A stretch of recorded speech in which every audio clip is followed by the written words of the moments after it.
Good morning class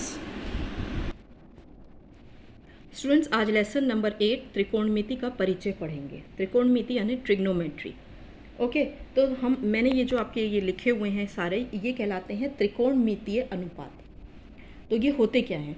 समकोण त्रिभुज की भुजा से संबंध निश्चित अनुपात को त्रिकोणमितीय अनुपात कहते हैं। ठीक है, सुनने में डिफिकल्ट लग रहा है, अभी जब समझाऊंगी तो समझ में आएगा। समकोण त्रिभुज का मतलब वो त्रिभुज जिसका एक कोण 90 डिग्री का है। ठीक है, इससे संबंध, इसकी भुजा से संबंध यानी भुजाएं क्या हैं? ये है इसकी ए बी, बी सी और सी ए। ठीक है ना, ये इसकी तीनों भुजाएं हैं। तो इनको जोड़ने वाली, मतलब इनके रिलेशन जो हैं, भुजाओं का जो संबंध है, उसके अनुपात को हम त्रिकोणमितीय अनुपात कहते हैं। ये मैथमेटिकली समझाती हूँ तब समझ में आएगा। जैसे कि साइन ए किसे कहते हैं?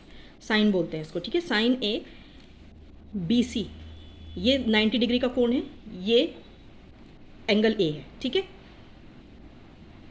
और ये जो है, ये वाली लाइन 90 डिग्री के ऊपर जो खड़ी हुई है, दिस इज लंब। 90 डिग्री का एंगल जिस लाइन पे बना होता है उसको आधार कहते हैं, और 90 डिग्री के सामने वाली जो भुजा होती है वो कर्ण कहलाती है।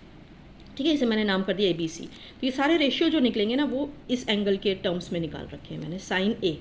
ठीक है ना, क्योंकि इस एंगल के लिए ये कर्ण है, ये आधार हो गया, ये लंब हो गया। लंब 90 डिग्री ही होता है। ठीक है, 90 डिग्री वाली भुजा को ही लंब कहते हैं, और आप इसको लंब मान सकते हो। लेकिन ये वाला जो एंगल है, ये एंगल ए, ये किस पे बना है? ये ए बी पे बना है, तो इसलिए ए बी आधार होगा और ये वाला लंब कहलाएगा, ये वाला लंब नहीं कहलाएगा इस पर्टिकुलर एंगल के लिए। समझ गए? अब साइन ए देखिए, साइन ए कितना है? बी सी परपेंडिकुलर यानी लंब अपॉन कर्ण। ठीक है, फिर कॉस ए आ गया। कॉस ए होता है आधार। आधार ए बी क्यों माना गया है? आधार ए बी को आधार इसलिए माना गया क्योंकि एंगल ए इस पे बना हुआ है, तो ये हो जाता है आधार ए बी अपॉन कर्ण ए सी। टेन क्या होता है? टेन होता है लंब अपॉन आधार यानी B C upon A B. अब कॉस ए क्या होता है? कॉस ए साइन ए का रेसिप्रोकल होता है, यानी ऑपोजिट कर देते हैं।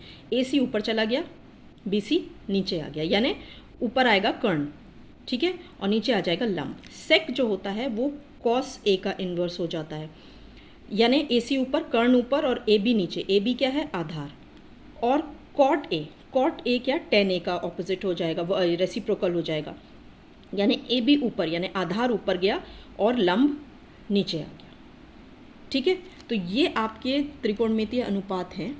इनको आपको लर्न करना पड़ेगा कि किस तरह से हर ट्रायंगल में अलग होते हैं। आपको ये यहाँ इस तरह से लर्न करना पड़ेगा कि बी सी जो है वो लंब है, ए बी आधार है और ए सी क्या है? कर्ण। उसके टर्म्स में आपको ये लर्न करना पड़ेगा। आगे मैं क्वेश्चंस कराऊंगी तो आपको ये बेटर समझ में आएगा।